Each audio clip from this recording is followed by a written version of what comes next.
Are you focused on GCI? Do you hear all these real estate agents and real estate coaches talking about GCI, GCI, GCI? Well, I'm going to tell you the truth about something.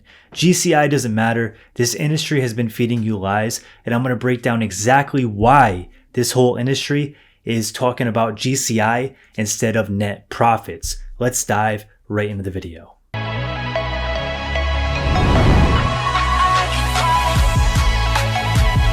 My name is Chris with the Empire of Real Estate YouTube channel. On this channel, we talk about real estate, entrepreneurship, and building your real estate empire. As my way of saying thank you for tuning in, I want to offer you my free home buyer consultation template. You can use this template at your next home buyer consultation to turn unloyal, uncommitted leads into loyal, trusting clients. I hope you enjoy it. It's fully editable in Canva, and you can get it, download it, and use it at your next buyer consultation. I hope you enjoy it. So let's dive into this. What is GCI? Why do so many people focus on it? And does it really make a difference? Well, first things first, let me explain to you what GCI is. GCI is a vanity number. It's gross commission income. And what that basically means is it's your top line revenue before all your expenses, all your marketing costs, all your, cost of doing business. And that's the number of production that you're doing or your team is doing or your brokerage is doing. So a lot of people use GCI as a way to measure productivity, to measure success, and to measure a lot of other things in the real estate business. But just like anything, there are many problems with using GCI as a success metric. And I'm going to explain that to you in the next couple minutes. Let's talk about a tale of two different agents that are running two different business models. Now, I'm going to talk a lot about GCI and net profit using these two agents. So we're going to use Agent A. Agent A is an agent that does $300,000 a year in GCI. Agent B is an agent that does $150,000 a year in GCI.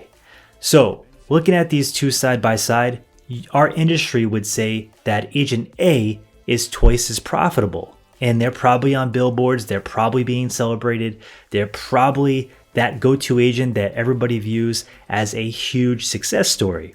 Whereas Agent B might just be, kind of in the mix, they're doing well, but they're not crushing it. They're nowhere near Agent A in the perception in this industry and how people view agents. But there's more to the story. Because Agent A is spending $200,000 a year on marketing, on billboards, on leads, on CRMs, on all these things that are high cost of doing business. So Agent A is closing twice the amount of deals, but Agent A has a tremendous overhead. The business is not lean. There's a lot of bills. There's a lot of expenses every month. And Agent A is just running and running and running to try to keep up with that vanity metric and still appear successful, still keep deals coming through the door, and just, make this business last, because Agent A is only making $100,000 a year net profit because $200,000 is going out the door to expenses. So while Agent A appears very, very wealthy and successful, they're spending a lot of money to get to that $300,000 in GCI. Agent B, on the other hand, maybe spends $40,000 or $50,000. Let's use the higher number, $50,000 a year on marketing. Agent B doesn't buy billboards. Agent B doesn't buy all the things that are very, very high cost and low margin. Agent B focuses on the quality. They get a nice CRM system.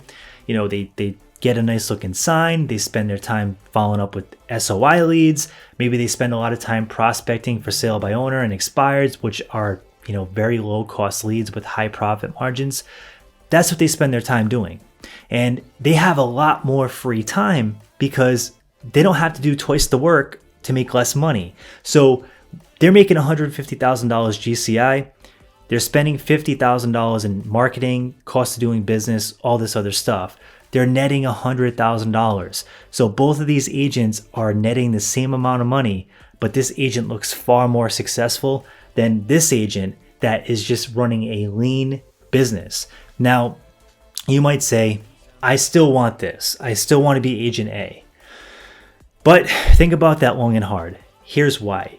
If you're agent A and the market shifts, you're running a very, very cost heavy business, and to shift in that market might be much, much more difficult than agent B. Agent B is running lean.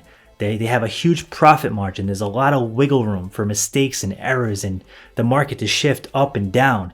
And because of that, agent B is much more likely to survive in a housing market crash than agent A. Now let's talk about, why do we actually celebrate GCI? Well, if you go back to everything and the way the industry is set up, how do real estate brokers get paid? How does the broker that runs the brokerage that you're at get paid? Well, in most cases, they're getting paid off of GCI.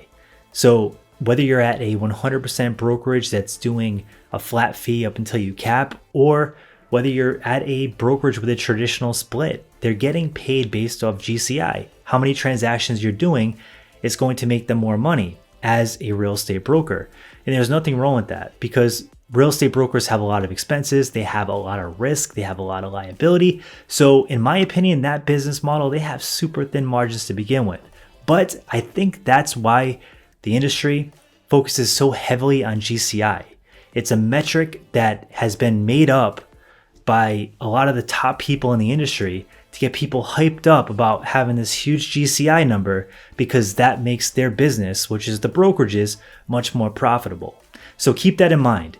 As a real estate agent, in my opinion, it's better to have a high margin business that's lean and mean than a really, really cost heavy business that's, tens of thousands of dollars a month to run and operate, that when the market shifts, you're going to be in a really tough place. So keep that in mind about GCI. So the last part of this message that I really, really want to dive into is why it's so important to focus on net profits. If you look at any business, like I've looked at multiple businesses, I've had multiple businesses, I'm starting multiple businesses, and any entrepreneur, when they go to sell their company, they sell their company based on net profits. They don't sell their company based on gross commission income.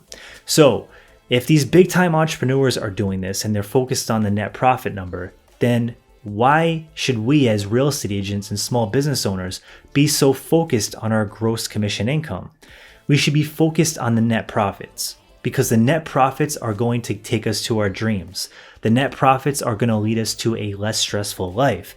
And the net profits are going to allow us to acquire assets that actually create a difference in our lives. So the net profits can go buy you rental property that creates passive income.